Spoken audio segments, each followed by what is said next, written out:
welcome. I'm so happy you could join me today. I'm Mother Goose Emily, and I'll be your Mother Goose for today. One of the reasons I'm so happy you could join me today is we'll be reading a book by another of my favorite authors. I think he's a lot of people's favorite author, Robert Munsch. The book I have for us today is Ready, Set, Go. And as I said, it was written by Robert Munsch, and it was illustrated by Michael Martchenko. So, as usual, I got this book from my local library, and if you enjoy it, I'd recommend you check out your local library and see if they have a copy. Even if they don't, I'm sure they'd have another Robert Munsch book you can enjoy just as much, or they'd be able to get one. So you can see on the cover we have a girl running in a race, and she's got a lot of determination, although not necessarily to win the race. You'll see what I mean as we read the story together. So Ready, Set, Go by Robert Munsch. Let's start the story, shall we? So our story starts. Before her father's big race, Miranda and her dad went out for breakfast. Miranda had eggs and waffles and fruit and a whole pitcher of orange juice. You see them together in the restaurant? Look, she's got a large amount of food in front of her, doesn't she? Her dad's just there with his toast, a small plate of toast. I guess he can't have a lot in his stomach before his big race, can he? But she looks very happy with her big breakfast. You can see her pancakes and waffles and sausages. She's got strawberries and grapes and other fruit, and she's very happy with it all. What do you see anything else? What else do you see in her breakfast? What is your favorite breakfast to have? Oh, that sounds delicious.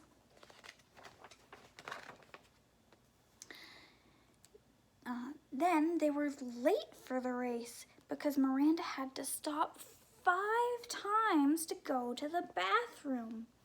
To see her walking out of the bathroom, she's very happy. And I guess I'd be relieved and happy too if I had to go to the bathroom. And her dad's just waiting in the car, sitting, waiting. They're gonna be late. When they got there, her dad jumped out of the car and yelled, "Miranda, I have to go sign up for the race. Hurry and get me some water.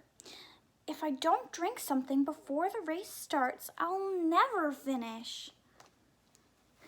And that's true, you do need water when doing any sort of exercise, whether it's before, during, or after, or even all three. I usually paused in the middle to get some water or have mine at the end. But I've never ran in a big race before. Have you?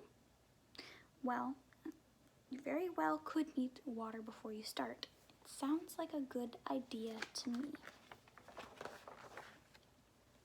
So Miranda went looking for a bottle of water. Suddenly, the starting horn went off and the race was on. "Oh no," said Miranda. "He has to get some water or he will never win." Well, that's interesting, isn't it? She's changed. He'll never finish to he'll never win.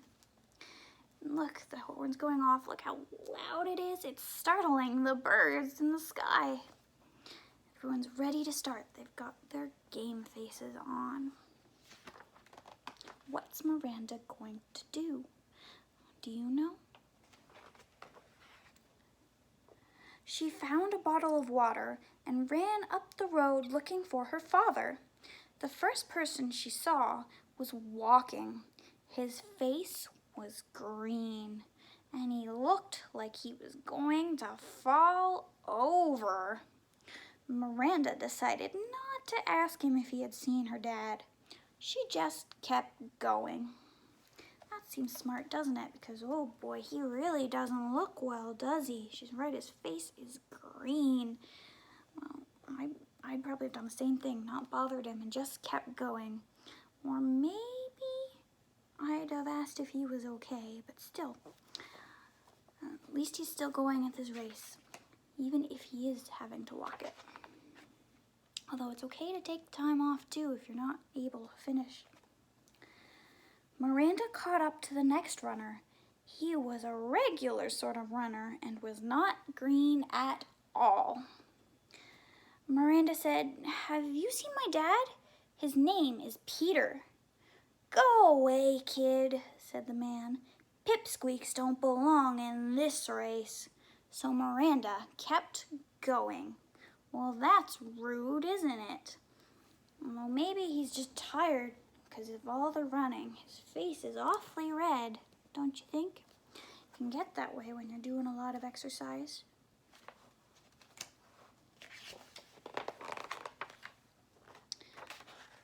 Miranda caught up to the next runner. She said, "Have you seen my dad? His name is Peter." "Get out of my way, kid," said the woman. "Pipsqueaks don't belong in this race." "Well, I'm faster than you," said Miranda, and she ran ahead and left the woman behind. Another rude runner. Oh, dear. But Miranda's not handling it too bad, is she? She's just leaving them behind. And she's faster anyways. So she's just leaving them behind. Miranda passed runners in pink tutus, jugglers, and people dressed as carrots. But none of them had seen her dad. Look, she's ahead of a lot of people, isn't she? Let's see if we can find the people, she said. We saw people in tutus and pink tutus. We've got a juggler over here. And I think I see those carrots. Do you? I see them right over here. There's a lot of other people, though, too, isn't there? I see someone playing bagpipes and a football player. I see a bunny and a person in a wheelchair. There's a lot of people in this race, isn't there? A lot of colorful people that she just passed. What else do you see? Who's she going to come across next? Maybe her dad. She ran up hills and down hills, past stores and fire stations and crowds of people waving signs, but nobody had seen her dad. Oh no, she still hasn't seen her dad. Look, she's at the fire station here. She's come a long way, hasn't she? There were 200 people ahead of her. Some were nice to her, and some didn't answer, and some called her a pipsqueak, but none of them had seen her dad. Oh dear, she's coming across all sorts of people. Wonder where her dad could be. And 200 people, oh my goodness, that's a lot of people, isn't it?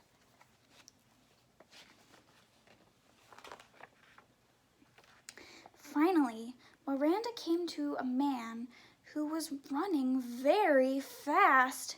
"Have you seen my dad?" she said. "His name is Peter." "Oh no," yelled the man. "Is he ahead of me? I thought I was in first." "Wow," said Miranda. "My dad is winning, and he didn't even get his water, his drink of water." There they are. Look, they're far ahead of all the other people, aren't they? Way back here. See? She's come a long way to find her dad. Is she going to find him, you think?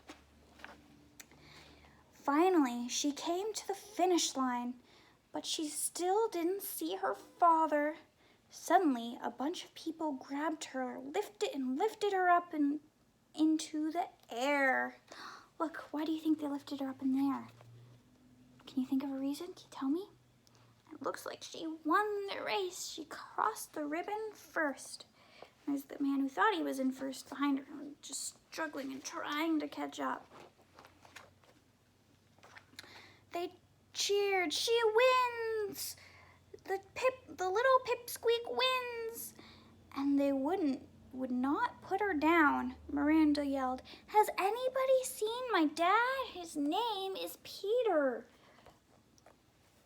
They're all celebrating. The kid won. The little girl won. All of a sudden, her dad was right in front of her. "Where were you?" said Miranda. "I was looking for you all over. Here is your water." "Thanks," said her dad. "I was late starting. I didn't even finish the race. I hear a little kid won. Did you see her?" Oh, that's funny, isn't it? Look, he's asking her, "Who won the race?" She points out, I've got the number 1 medal." And the man over here came in second. He's sad because he came in second. You don't need to be sad for getting a second, though. Even just participating is a good thing. It's kind of funny, isn't it? Well, at least he got his water. Hopefully Miranda gets some now, too. And on the last page, we see them at the end, having their meal at the end, and it's reversed. She gets some veggies, and her dad's got a lot of food in front of him, and he's awfully happy about it this time. He's got burger and donuts and fries and drinks, milkshake maybe. And that's the end of Ready, Set, Go. I'm so glad you could read that with me. So our song today is called Hickory Dickory Dock Crash. Have you ever sung it before? Well, I'd love it if you'd sing it with me. Are you ready? It goes, "Hickory dickory dock, the mouse ran up the clock. The clock struck 1, the mouse ran down. Hickory dickory dock, tick tock, tick tock, tick tock." A squirrel. Hickory dickory dock, a squirrel scampered up the clock. The clock struck 2, 1, 2. The squirrel scampered down. Hickory dickory dock, tick tock, tick tock, tick tock. A snake. Hickory dickory dock, a snake slithered up the clock. The clock struck 3, 1, 2, 3. The snake slithered down. Hickory dickory dock, tick tock, tick tock, tick tock. A cat. Hickory dickory dock, a cat climbed up the clock. The clock struck 4, 1, 2, 3, 4. The cat climbed down. Hickory dickory dock, tick tock, tick tock, tick tock. And then it goes a monkey. Hickory dickory dock, a monkey swung up the clock. The clock struck 5. Count it with me. 1, 2, 3, 4, 5. 1, 2, 3, 4, 5. The monkey swung down. Hickory dickory dock, tick tock, tick tock, tick tock. An elephant. Oh no. Hickory dickory dock, an elephant went up the clock. The clock struck a crash. Oh no. Hickory dickory dock. Oh dear, that elephant squashed the clock. Made it go crash. Oh well, what can you do? It's just too heavy for that clock. I'm so glad you could join me today. And I hope if you're having anything you want to do today, you find the same sort of determination Miranda had to find her dad, and you exceed the expectations you set for yourself. Or something good comes out of it that maybe you don't expect. So that's all for today, except for our goodbye song. I'm so happy you were able to join me today. Now let's sing our goodbye song, shall we? It goes, "See you later, alligator, in a while, crocodile. Give a hug, ladybug, blow a kiss, jellyfish. See you soon, big baboon, out the door, dinosaur.